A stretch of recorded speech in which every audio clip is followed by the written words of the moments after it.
Last winter, the Idaho Legislature revived the State Water Quality Program for Agriculture with $5 million in grant funds. The new money was met with immediate enthusiasm. It was really exciting, and we'd been working on it actually since 2017. The Idaho Soil and Water Conservation Commission publicized the WQPA grant opportunities statewide. Commission staff fanned out to discuss projects with the state's soil and water conservation districts. It's go time. Get out there and work with your districts to develop project proposals. The WQPA grant program was popular. 93 proposals were submitted and 48 projects were approved by the Idaho Soil and Water Board of Commissioners in June 2022. Totally impressed with the work that the conservation districts did to identify projects that could be ready to go, boom, right now within a 12-month window. What kind of projects were eligible for funding? Water quality projects, water conservation and irrigation efficiency projects, installing best management practices on ag lands, making livestock and grazing improvements to improve water quality.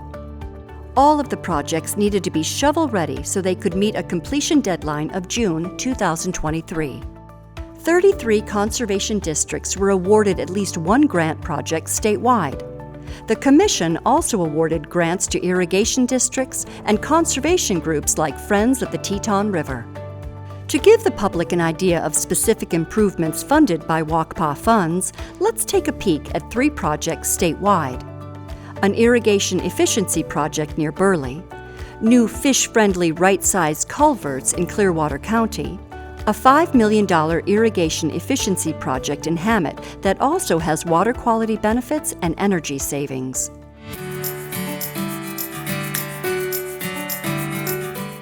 It's going to be about half of the water. It's going to take about half of the water to water it that it did before. Burley farmer Craig Searle worked with the West Cassia Soil and Water Conservation District to land a $60,500 WQPA grant for an irrigation efficiency project. Searle also received $158,000 in federal funds from the National Resources Conservation Service and contributed $105,000 of his own money for the project.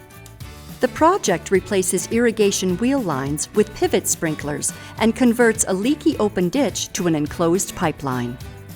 Saving water in the Snake River Plain is a big priority for everyone. So any water we can save and conserve is water that can be used across the valley. The WQPA grant helped cover the costs of inflation too, Searle says. Because of the inflation, pipe prices, pivot prices, this kind of really cushioned the blow on that. With more efficient water use, there will be less chance for farm chemicals to leach into groundwater. The groundwater underneath Searle's farm has elevated nitrates. It's definitely a high priority area for groundwater quality as far as nitrates go. The Clearwater Soil and Water Conservation District received 2 WQPA grants to replace undersized culverts with new fish-friendly culverts that are right-sized to handle flood flows. One of the projects is on Louse Creek and the other is on Haywood Creek. In the past, undersized culverts caused flooding, road damage, and washed sediments into the streams. Bill Lillibridge, an engineer for the Conservation Commission, designed the culvert projects for the Clearwater District. Having a wide base to the culvert allows for a more natural stream channel. It allows fish passage much easier, and it allows that water to stay spread out a little bit better, so the access to the floodplain's better. We don't have as bad incised channels below them, and the capacity is just that much better too. Both projects have been completed. The Louse Creek project will save 36 tons of sediment from flowing into the creek per year, and the Haywood Creek project will save 23.6 tons per year.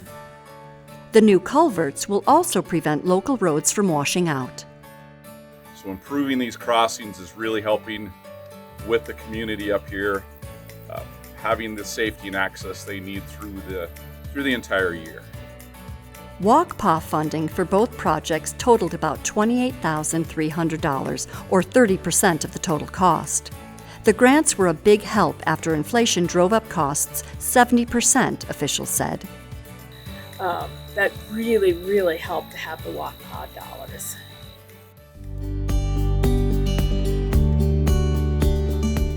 The King Hill Irrigation District partnered with the Elmore Soil and Water Conservation District to secure a $275,000 WQPA grant for a major irrigation efficiency project in Hammett. The total cost of that project was $5 million, including federal funds from NRCS, an aging infrastructure grant from the Idaho Water Resource Board, and a low-interest loan from the Water Board. Yeah, our infrastructure was over 100 years old. I think conservative estimates would say that we were losing 30% of the water that we were putting in the canal system before it reached the Hammett Valley.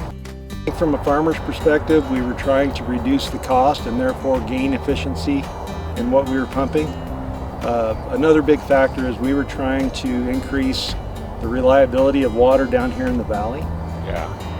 We're 8 miles from the pumping plant, and so if there was an interruption in the pumping plant, it was sometimes 2, maybe even 3 days before we would receive water again down. Blanksma grows dairy quality hay among other crops. It's crucial to have water when it's needed for irrigation. Producers are really excited about this. When you start talking about high value crops where even a day's delay in water could be critical, I think this will be extremely beneficial to the producers in this area. More than 5 miles of pipelines will deliver water to about 120 farmers participating in the project. Connie Tharp with NRCS is excited about the conservation benefits of the project. It will reduce power bills for farmers, save water, and improve water quality in the Snake River. It's a win-win. It is improving the resources. But for the shareholders, the landowners who are the water users, it's a win for them.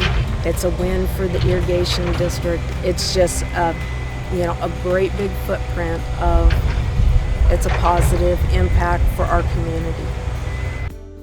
Commission officials are excited to see all 48 conservation projects and benefits put into place. It's happening, and projects are being completed. Implementation is going full swing right now. That this is a huge team effort.